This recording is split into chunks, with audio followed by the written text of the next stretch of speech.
We're all amazed by what AI can do these days, like removing backgrounds or even people from images with just a click. But have you ever wondered how AI models actually achieve these complex tasks? The secret behind these results is data segmentation.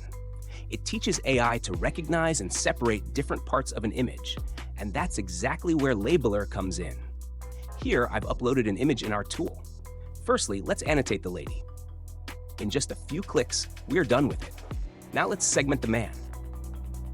Fast, right? At last, let's segment the background. I'll quickly do it.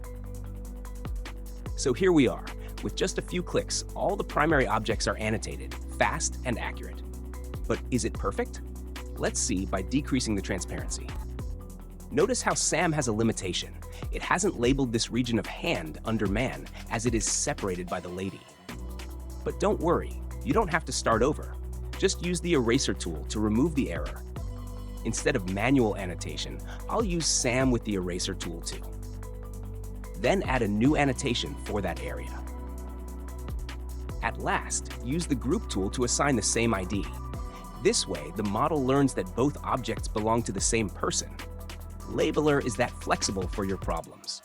See how both these objects are assigned ID number 1. Now let's close gaps between the objects for pixel-perfect segmentation. We have clip mode to help you out with this. We have already covered the demo of clip mode on our channel. Do check that out. See how precise and smoothly the borders are labeled. Even though you could manually drag the key points to adjust the common borders, using clip mode is a faster and better solution. So in just a few minutes, we've segmented this image with accuracy and ease. I hope you have now understood this concept. To know more, book a demo with Labellerr. Link in the description.